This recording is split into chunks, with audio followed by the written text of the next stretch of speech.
Shona, tell us a little bit briefly about where you grew up, how you became a Christian. I grew up in southeast London, so south of the river, in a Christian family, heard the gospel at church, but kind of thought it was for when I was older. So it wasn't until I was 11 on camp that I realised there was some urgency, couldn't put this off any longer. Heard a gospel talk, committed my life. 11, that seems to be the age. Yeah, right. Normally you don't go on camp in the UK till you're 11. Okay. First Christian camp. Okay. You've trained for ministry. Tell us a little bit about what you've done and the ministry that you've been involved in. At the end of university, I thought as a Christian, well, I could give God a year and then I'm going to get on with my career. Good. So I did a year of voluntary youth work and 29 years later, still doing that stuff. So having done some years of youth work, felt not very equipped to teach the Bible, so signed up for the Cornhill training course, a one-year course, just to help in understanding the Bible and teaching it to others, and that's what I've been doing ever since. Where have you been doing that? Initially in South London, and the last 18 years in Dagenham with the Smallwoods.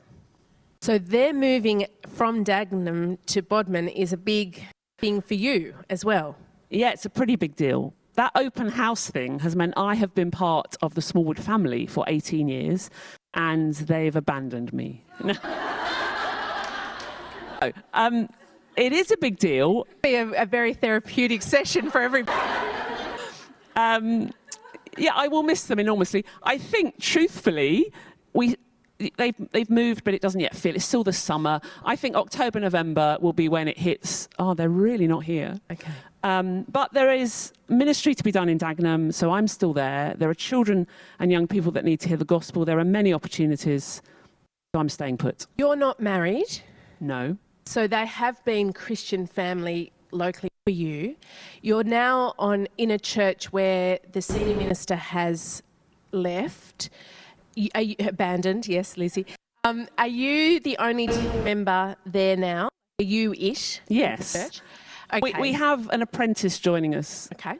But so yeah, there's an 18-year-old to join us for this coming year, but it's me and... It's all going to be fine, isn't it?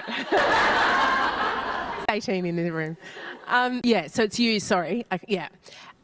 I'd love to know how you're feeling about that, but I don't want this to, But in terms of a single woman in ministry, having had the support of the Smallwoods for many years, how are you feeling? What are some of the things that you're thinking through for this next season? I'm knowing that you may not get a minister for, you said to me the other day, maybe for a year, potentially. What's some of the thinking you've been doing approaching this new season for you in ministry? So I think within the church there are some great people on the church council who will take responsibility for some of those things. So I'm not having to pick up lots of Simon's responsibility. Those things are covered. But I think I have made plans about support. So I do have a network of friends, a number of whom are in ministry, people that I would go on a reading week with. Once in the past, Jane was on that reading week when she was in the UK. So there are friends who I look to for support, but there are also one or two other families who I would feel I can be part of, join in with. One family said, you'll have to have the key for our house now, which is very lovely to know that there will be places that I can hang out. Lizzie's spoken about some of the challenges of Dagenham. In terms of you persevering in ministry, what are some of the things that have kept you going, some of the ways that you've met the challenges of not only the ministry in Dagenham, but ministry as a single person, some of the wins that you've had? Yeah, tell us about some of that. I think particularly because I've been involved in children's ministry, one of the challenges is being taught and being fed spiritually. Most Sunday mornings I'm teaching children, and we've been a congregation that's had one Sunday service. So going elsewhere on a Sunday evening and on a dark, cold night, it's tempting to stay home. And so I would have made plans with friends to go, I'll be there and I'll see you, and we'll go out and eat afterwards. Just to mean I catch up with some people and I go and I hear a sermon. I do listen online to what was preached in the morning, but you know, it's not the same just sitting and hearing a sermon as it is meeting with God's people and fellowshipping with them.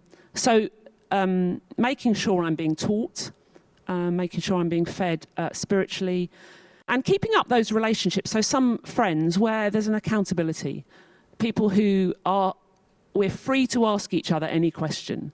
So you can't do that with a big group, but having one or two people who could ask you anything about life and temptation and the things that you're facing. It's good, isn't it? The meeting up. I mean, we struggle to come out when it rains a little bit. You've got January, London kind of weather, and yet you make that commitment to go out to hear God's word, to be fed, to sustain you as you continue to feed others through His word. It's a challenge to do it. I don't always manage it as much as I should. Sure. One of the lovely things about Shona and Lizzie is that connection that you've enjoyed with them. You holiday with the Smallwoods, I understand. For many years, we've worked together and we've holidayed together. Wow, that's pretty unusual. Now you've got a great holiday place in Cornwall. That's good. And yeah, thank you for your persevering in ministry as well. Why don't I pray for both of them, and as we hear Lizzie come and speak, I'm going to read the Bible, and then Lizzie's going to come and speak to us. Let me pray.